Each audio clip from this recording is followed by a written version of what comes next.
전 세계에서 가장 유명한 미국의 천문학자 중에 칼 세이건이라는 사람이 있습니다. 이 칼 세이건이라는 사람의 코스모스라는 책은 아주 유명한 책이에요. 이 책에는 우주가 얼마나 거대한지에 대한 이야기를 합니다. 제가 이제 이 책 이야기를 꺼내는 이유는 이 책을 다 봐서가 아니라 이 책의 헌정사가 그렇게 유명합니다. 그는 사랑하는 여인 앤드루 얀에게 이 헌정사를 통해 이렇게 말하고 있습니다. 공간의 광막함과 시간의 영검에서 행성 하나와 찰나의 순간을 앤과 공유할 수 있었음은 나에게는 하나의 기쁨이었다. 그는 이 큰 우주에서 작은 은하계도 사실은 엄청나게 크지만 이 은하계에서도 작은 행성 지구에서 사랑하는 사람을 만나 그 사람과 이 찰나의 순간을 함께하는 것이 기적이고 큰 기쁨이라고 말하고 있습니다. 이 제임스 웹 우주 만환경으로 찍은 우주의 모습을 제가 잠깐 보여드리려고 합니다. 이 우주를 보시면은 나이가 과학자들의 추정으로 138억 년 정도 되었다고 합니다. 이 138억 년 된 이 우주에서 우리는 지금 살고 있는데 올해가 지구의 해로 몇 년이죠? 2024년도에 우리가 살고 있는 거죠. 그러니 183억 년에 비하면 2024년도는 정말 아무것도 아닌 거죠. 이 칼 세이건이 말하는 138억 년의 시간 속에 사람과 사람이 만난다는 것은 정말 특별한 인연인 것입니다. 그러면 이제 우리가 이 지구 안에서도, 이 작은 지구 안에서도 정말 작은 대한민국, 그 대한민국 안에서도 정말 작은 감국에서, 그 감국에서도 정말 변두리 이 주천리에 있는 임마누엘 교회에서 함께 예배를 드린다는 것은 여러분 정말 특별한 만남인 거 맞습니까? 무엇보다 우리가 더 특별한 이유는 그 작은 동네에서 하나님을 믿는 사람들, 하나님이 우주를 창조하셨다고 믿는 사람들, 그리고 하나님이 우리를 선택했다고 믿는 사람들이 모여 있다는 것입니다. 세상 사람들은요, 우연을 말합니다. 우연히 만날 수도 있고, 우연히 스칠 수도 있고, 우리가 이 안에 있는 것도 우연이라고 세상 사람들은 말하지만 우리는 우연이라고 말하지 않습니다. 왜냐하면 하나님의 사람들에게는요, 우연이란 없습니다. 우리는 이 세상 모든 만물을 창조하시고 다스리시고 만물을 창조하고 다스리는 하나님을 믿기 때문인 것입니다. 하나님이요, 그 모든 것들을 다 계획하셨어요. 그리고 지금 2023년 5월 5일에 우리로 하여금 임마누엘 교회에 모여서 예배할 수 있도록 우리를 불러주셨다는 겁니다. 여러분, 하나님이 우리를 부르심을 믿으십니까? 하나님이 우리를 부르셨다는 것은 하나님이 우리를 택하셨다는 말씀이신 거죠. 그리고 이 임마누엘 교회에 이 위성 사진으로 봐도 잘 보이지 않은 이 임마누엘 교회에 우리를 모아주신 것은 우리로 하여금 한 몸을 이루라라고 말씀하시는 하나님의 뜻인 것입니다. 이 자리에 모인 우리의 공통점은요, 예수님을 믿는다는 거예요. 예수님이 우리의 구원자, 그리스도라고 믿는 사람들인 것입니다. 여러분, 예수님을 믿으십니까? 예수님을 믿는 우리는요, 세상이 뭐라고 해도 우리를 하나님이 택하셨다는 것을 우리는 양보하지 않습니다. 우리가 하나님의 자녀라는 그 믿음은 세상 그 어떤 것으로도 흔들 수가 없는 거죠. 이 사실은 우리가 세상과 양보할 수 없는, 타협할 수 없는, 변하지 않는 진리라는 것입니다. 여러분, 인정하십니까? 하나님이 우리를 선택하시고 우리를 자녀 삼아주신 것을 인정하시고 믿고 계십니까? 이 예수님을 믿는 이 믿음의 공동체가 바로 임마누엘 교회라는 것입니다. 오늘 이 임마누엘 교회에 하나님이 주시는 말씀은 솔로몬의 잠언입니다. 여러분, 솔로몬이 누구입니까? 여러분 잘 알고 계시죠? 아마 세상에서 솔로몬 모르는 사람은 없을 겁니다. 솔로몬은 다윗의 아들이며 이스라엘의 3대 왕입니다. 그가 아마 세상에서 유명한 이유는 하나님의 지혜를 가지고 모든 부귀영화를 누린 사람이라는 것입니다. 쉽게 말해 세상에서 가장 돈이 많은 사람이었고, 그래서 부자로 살면서 모든 영화를, 부귀영화를 누렸던 사람이라는 것입니다. 제가 일예로 좀 약간 그 부정적인 이야기이지만, 이 솔로몬의 부인이 1000명이었습니다. 우리 권사님만 놀라시네요. 다 아는 사실이니까 1000명 그까짓 거 뭐 이렇게 얘기하시는데, 부인이 1000명이었다는 걸로 아마 이 사람이 얼마나 그 돈이 많고 부자이고 자기 마음대로 했던 사람인지 알 수 있을 것입니다. 그런데 하나님의 지혜를 가지고 세상의 가장 부자로 살았던 이 솔로몬이 후손들에게 꼭 해주고 싶은 말씀을 담아놓은 것이 바로 잠언의 말씀입니다. 그래서 우리는 잠언을 지혜서라고도 하고, 잠언에 있는 이야기에 귀를 기울이는 것은 세상에서 하나님의 지혜로 가장 똑똑했던 사람, 가장 지혜로웠던 사람, 그래서 가장 부자고 또 가장 부귀영화를 많이 누렸던 그 사람이 세상을 사는 인생에게 주는 삶의 지혜가 담겨져 있기 때문인 것입니다. 이제 그가 이 삶 가운데 가장 중요한 것이 무엇인가 말하고 있는데, 그것을 요약하자면 하나님 앞에서 겸손하라는 것입니다. 그리고 하나님의 말씀으로 세상을 바르게 살아라 라는 말씀입니다. 이것이 이제 세상에서 가장 지혜로웠던 사람 솔로몬이 말하는 결론인 거죠. 오늘 본문 잠언서 22장에서는요, 솔로몬의 이 결론, 하나님 앞에서 겸손하고 하나님의 말씀으로 바르게 살아야 한다는 이 마땅히 행할 길을 누구에게 가르치라는 것입니까? 아이에게 가르치라는 것입니다. 우리 잠언 22장 6절을 개역 개정으로 함께 봉독해 봅시다. 시작.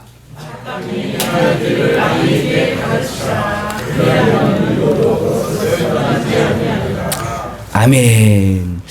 여러분, 하나님의 선택을 받아 138억 년 중에 예수님을 믿어서 이 임마누엘 교회에 모인 우리에게 하나님이 이 다음 세대를 보내주셨다는 겁니다. 사유라, 누가 보내주셨다는 거예요? 하나님이 보내주셨다는 거예요. 하나님이 이 아이들을 우리 임마누엘 교회에 보내주셨다는 겁니다. 그래서 오늘 이 임마누엘 교회에서는 이 아이들에게 이 늙어서도 떠나지 말아야 될 이 마땅히 행할 길을 가르쳐야 한다라는 것입니다. 여러분, 하나님 앞에 겸손하다라는 말이 무엇입니까? 하나님이 있다는 것을 인정한다라는 것입니다. 하나님 앞에 겸손하다는 것은 하나님이 계심을, 그가 세상을 창조하셨음을, 그리고 그가 세상을 다스리심을 인정하라라는 것입니다. 여러분, 하나님이 세상을 창조하시고 다스리신다는 것을 믿으십니까? 그리고 그분이 세상을 창조하셨을 뿐만 아니라 우리도 창조하셨음을 믿으십니까? 그것이 하나님 앞에서 이제 우리가 피조물들이 취해야 할 겸손이다라는 거죠. 하나님이 우리를 만드셨고 하나님이 세상을 창조하셨고 세상을 다스리신다라는 것을 인정하는 것, 그게 바로 겸손이라는 것입니다. 그리고 그 하나님의 말씀으로 세상을 사는 것, 그것이 바로 마땅히 행해야 하는 길이라는 것입니다. 피조물은 그 길이 바로 바른 길이며 마땅히 행해야 되는 길인데, 이 길을 누구에게 가르치라는 거예요? 아이에게 가르치라는 겁니다. 왜요? 아이에게 가르쳐야 이 길을 늙어서도 잃지 않고 간다라는 것입니다. 이 말씀을, 이것을 아이에게 가르쳤을 때 세상이 뭐라고 해도, 과학자들이 뭐라고 해도, 학교 선생님들이 뭐라고 해도 온 우주 만물이 하나님이 창조하셨다는 것을 아이들이 당당히 말할 수 있다라는 것입니다. 할렐루야. 그 예수님을 만나보려고 부모들이 아이들을 데리고 왔습니다. 그래서 아이들을 데리고 예수님이 축복해 주기를 바라서 예수님께 왔는데, 제자들이 애들을 데리고 교회로 오면 어떡해요? 애들을 데리고 예수님한테 가면 어떡해요? 라고 막았어요. 예수님께 못 가게 했어요. 그러자 예수님이 제자들을 꾸짖으셨습니다. 하나님 나라는 이런 어린아이들의 것이다. 어린아이들이 내게 오는 것을 막지 마라 라고 말씀하시며 예수님이 아이들을 만나주시고 아이들을 안아주셨습니다. 여러분, 예수님은요 아이들을 사랑하십니다. 저희 아버지는 이제 목사님인 거는 다 아시죠? 근데 이제 저희 아버지가 저희들을 그 신앙을 가르치실 때 해병대식으로 가르치셨어요. 예전에 제가 이제 중학교 때 주여 삼창을 시키시는데 언제까지 시키느냐? 목이 쉴 때까지. 목이 쉴 때까지 주여 삼창을 시키시는 거예요. 뿐만 아니라 찬송가, 그 옛날 찬송가를 전체를 다 암송하게 하셨어요. 그래서 뭐 이제 거의 신앙을 유격훈련처럼 받은 거죠. 제가 이제 고등학교 다녔을 때 집안에 말씀 달력이라고 있어요. 이 말씀 달력에는 뭐 연, 월, 일 뭐 이런 것들은 안 되어 있고 달력에 말씀만 있는 거예요. 그래서 365장의 이제 달력이 이제 12개가 있는 거죠. 그래서 이제 저희 아버지께서 매일매일 그 말씀을 한 절씩 외우게 하셨어요. 여러분 하루에 한 절 외우는 거 쉽습니까? 어렵습니까? 껌이죠. 그 정도는 외워야죠. 그러면 한 달이 되면 몇 개를 외워야 되는 거예요? 30개. 그러면 매일매일 검사하면 얼마나 감사해요. 한 달에 한 번만 검사를 하시는 거예요. 그러니 한 달에 한 번 검사를 받으려면 나는 몇 개를 외워야 되는 거예요? 30개를 외워야 되는 거죠. 그리고 한 번 못 외울 때마다 이제 한 대씩 맞으니 1년에 12번 메타작이 시작이 되는 겁니다. 그러니 그 달력을 보면 감사해요, 안 감사해요? 말씀이 은혜로워요, 은혜롭지 않아요? 덕분에 말씀을 많이 외우긴 하지만 너무너무 지겨워서 정말 불에 갖다 태워버리고 싶은 마음이었어요. 저희 형제는 새벽 예배에 빠지면 학교를 보내지 않으셨습니다. 그래서 뭐 요즘 생각에 학교 안 가려면 새벽 예배 안 가면 되겠네. 그냥 그런 수준이 아닌 거예요. 새벽 예배를 안 가면 일단 맞아야죠. 그리고 이제 학교를 안 보내시고 이제 노동을 하게 하십니다. 한 번은 새벽 예배를 빠지자 아버지께서 저희들을 그 새벽에 옷을 입혀가지고 요 앞에 모내기 하는 데에다 보내셔서 오늘 이 두 아이들이 모내기에 봉사를 할 거니까 하루 종일 일을 시키라고. 그래서 제가 이 시골에 내려와서 학교를 빠진 적이 있는데 그것은 다 어디 안 나간 거예요? 새벽 예배를 안 나간 거죠. 제가 20살이 되었을 때 이 집을 좀 탈출해야 되겠다. 어떻게 하면 여기서 나갈 수 있을까라고 생각을 했을 때 군대라는 데가 있었어요. 그래서 제가 해병대를 지원을 했습니다. 그래서 나는 이제 군대 들어가면 다시는 교회 안 다니고 집에도 안 오고 연락도 안 해야 되겠다. 그리고 가는 날도 그냥 저 혼자 포항에 내려가서 군대를 들어갔는데 하나님이 3일 만에 다시 임마누엘 교회로 데려다 놓으셨어요. 그리고 이제 그 뒤에 하나님이 저를 만나 주신 거죠. 그래서 저는요, 우리 아이들, 아들이 넷이나 있지만 우리 아이들에게 신앙의 유격 훈련은 하지 않습니다. 왜냐하면 그게 얼마나 큰 부작용이 있는지 제가 잘 알고 있기 때문이죠. 대신에 저는 삶으로 믿음을 보이려고 합니다. 밥 먹을 때 꼭 가족들이 함께 기도해요. 또 기도 왜 안 해? 뭐 이런 소리 안 하고 함께 기도합니다. 예배 때는요, 우리 가족이 다 예배를 참석합니다. 그리고 제 주변에는요, 믿음의 사람들밖에 없어요. 사예라, 아빠 친구들이랑 매주 나가가지고 예배 끝나면 술 마시고 담배 피고 그러지. 그런 거 본 적 있어요? 아니에요. 저는 그런 삶을 살지 않아요. 그냥 아이들에게 신앙을 가르치지 않고 신앙을 삶의 모범으로 보여줍니다. 아이들에게 마땅히 행할 길을 가르치고 싶다. 그렇다면 아이들에게는 내가 모델이 되어 삶으로 보여줘야 되는 거죠. 우리 둘째 아들 사야가 4살이었을 때 제가 용인으로 전도사 사역을 나가게 되었습니다. 그래서 이제 주일날만 되면 아침에 일찍 일어나서 저는 이제 용인으로 전도사 사역을 나가니까 아이들이 일어나면은 아침에 아빠가 있어요, 없어요? 없는 거죠. 그러니까 우리 이제 사야가 어렸을 때 할머니한테 할머니, 요즘 아빠가 교회를 안 가. 일요일날 아침만 되면 일찍 어디를 갔는지 사라지고 교회를 안 간다고 한 걱정을 했다는 겁니다. 여러분, 아이가 늙어서도 믿음의 길을 가게 하고 싶다면 여러분이 먼저 그 길을 가는 모습을 보여주셔야 하는 겁니다. 오늘 솔로몬은요, 여러분이 먼저 보여줄 마땅한 길을 이렇게 안내하고 있습니다. 우리 잠언 22장 1절을 우리말 성경으로 함께 봉독해 봅시다. 시작.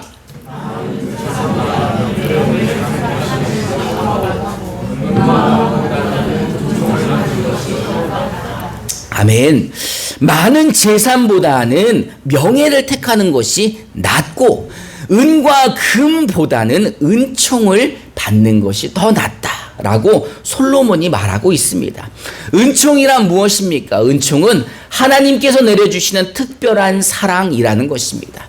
이 천지를 창조하고 우주 만물을 다스리시는 하나님이 특별히 사랑해 주시는 것이 금, 은보다, 많은 재산보다, 명예보다 더 우리가 바라야 될 것이라는 것입니다.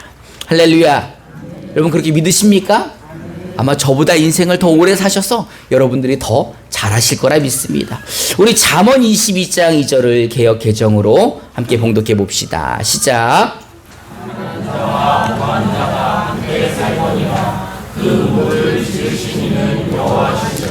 아멘. 가난한 자도 부자도 누가 지으셨다고요? 하나님이 지으셨다는 것입니다. 부자든 가난한 사람이든 공통점은 하나님이 지으셨다는 것입니다. 여러분, 이 사실을 우리 다음 세대에게 꼭 알려줘야 되는 것입니다. 우리 아이들은요, 아마 과학자가 이야기한다면 더 솔깃할 거예요. 아마 학교 선생님이 이야기한다면 그 말이 법처럼 아이들이 믿을 것입니다. 그러나 사실 이 모든 것이 하나님이 창조하시고 다스리신다는 것을 우리가 어렸을 때부터 이 아이들을 가르쳐야 그 길을 떠나지 않는다는 것입니다. 솔로몬은요, 이 말씀을 듣는 사람들은 지혜의 말씀을 듣고 솔로몬의 이 지혜의 말씀을 듣고 깨달아라 라고 말하고 있습니다. 우리 잠언 22장 3절을 우리말 성경으로 함께 봉독해 봅시다. 시작.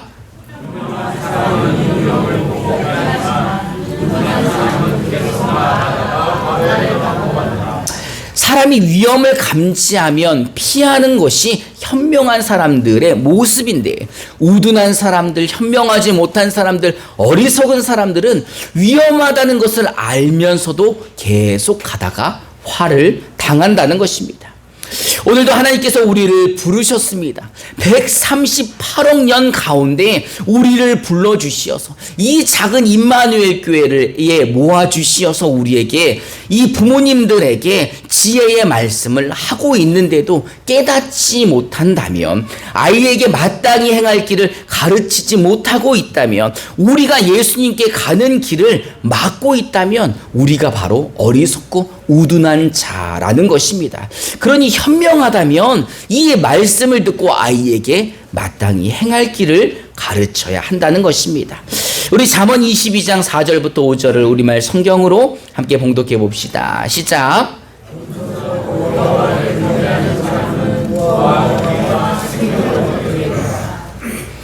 악인의 길에는 가사와 자기 영혼을 지키는 사람은 그런 것들과는, 아멘. 하나님 앞에 겸손하고 하나님을 경외하는 사람은 부와 명예와 생명을 얻게 된다라는 것입니다. 그 아이들 삶 가운데 형통하기를 원한다.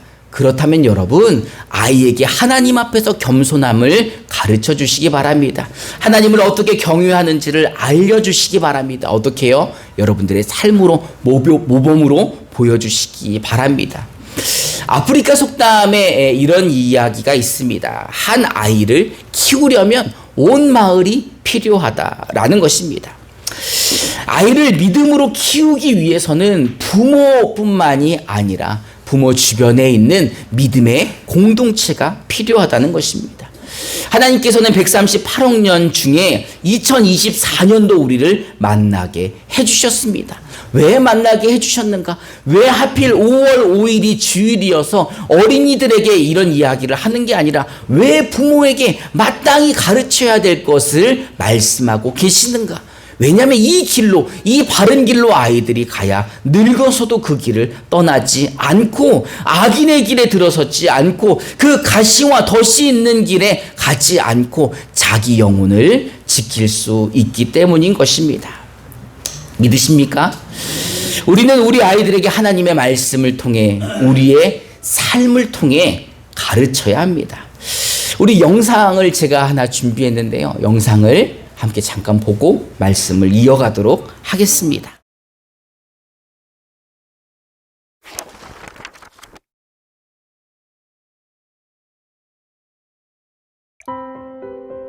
하나님의 크신 구원의 이야기가 끊어지고 있습니다. 다음 세대는 점점 교회를 떠납니다.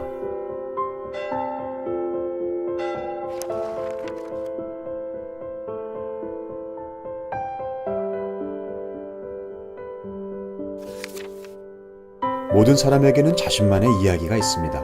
개인의 꿈, 가치, 비전. 그러나 사실 그 이야기는 각 사람을 둘러싼 세상의 더 큰 이야기와 밀접하게 연결되어 있습니다. 세상이 들려주는 더 큰 이야기는 개인의 이야기를 강화시키기도 하고 약화시키기도 합니다. 지금 교회에서 아이들이 하나님의 이야기를 정기적으로 듣고 있다 하더라도 그 아이를 둘러싼 세상이 전혀 다른 이야기를 계속해서 들려준다면 아이 속의 하나님의 이야기는 점점 사라지게 될 것입니다. 사실 이러한 문제는 교회의 구조에서부터 시작됩니다. 원래 교회는 하나님의 이야기를 함께 나누는 하나의 가족 공동체였습니다.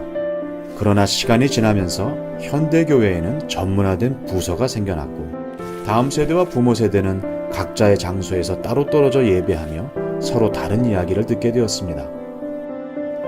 그리고 원래 가정은 하나님의 이야기를 가르치고 전수하는 첫 번째 신앙교육 장소였습니다. 그러나 시간이 지나면서 현대 가정의 부모들은 신앙교육에 대한 책임을 잊어버리고 그럴 수 있는 기능도 상실해버렸습니다. 결국 부모는 교회의 전문가들에게 자녀의 신앙교육을 모두 맡겨버리게 되었습니다. 이제 아이들은 하나님의 이야기를 교회에서만 들을 수 있을 뿐 가정에서는 같은 하나님의 이야기를 들을 수 없게 되었습니다. 그러면 어떻게 해야 할까요? 이제 교회는 단절된 구조를 다시 커다란 하나의 통합된 구조로 바꾸어 모든 세대가 같은 하나님의 이야기를 듣고 공유할 수 있도록 해야 합니다. 그리고 가정은 교회에 맡기기만 하던 신앙교육의 책임을 자신의 것으로 되찾아 가정에서도 같은 하나님의 이야기가 들려지고 계속하여 다음 세대에게 물려지도록 해야 합니다.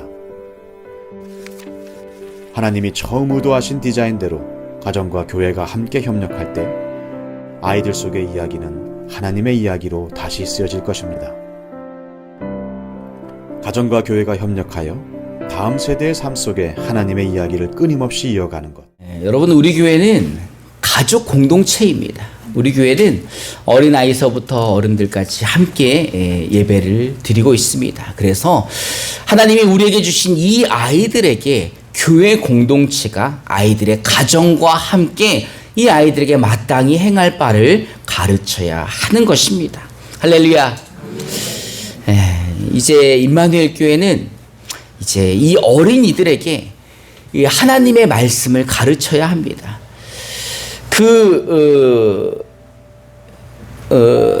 하나님께서 우리에게 맡겨주셨는데 우리가 다시 이 아이들을 하나님께 맡기면 될까요? 안 될까요? 하나님, 우리 아이들을 저에게 주셨는데 저는 하나님께 다시 맡깁니다. 하나님이 우리 교회에 이 아이들을 우리에게 주셨는데 우리는 다시 하나님께 올려드립니다. 그러면 하나님이 아유 됐어, 너도 내가 너희들한테 보낸 아이들인데 이 교회에 보내주신 다음 세대인데 우리가 다시 하나님께 올려드리면 돼요, 안 돼요? 아니죠. 이 아이들은요 우리의 몫입니다. 우리가 마땅히 행할 길을 가르쳐야 됩니다. 누구와 함께요? 아이들의 가정과 함께, 아이들의 부모님들과 함께 우리 온 교회가 이 아이들에게 이 마땅히 행할 길을 가르쳐야 되는 것입니다. 여러분, 가르칠 때 제일 중요한 게 뭐예요? 내가 먼저 하는 거죠. 부모가 교회가 함께 예배드리는 모습을 가르쳐 주시고 예수 믿는 사람들이, 하나님의 자녀들이 어떻게 사는지를 알려주실 때 이 아이들이 보고 배울 수 있는 것입니다. 오늘 이제 결단송은요, 이제 저희 아내가 파이디온에서 썼던 곡인데, 참 많이 힘들고 어려웠을 때 주님이 찾아오셔서 마음을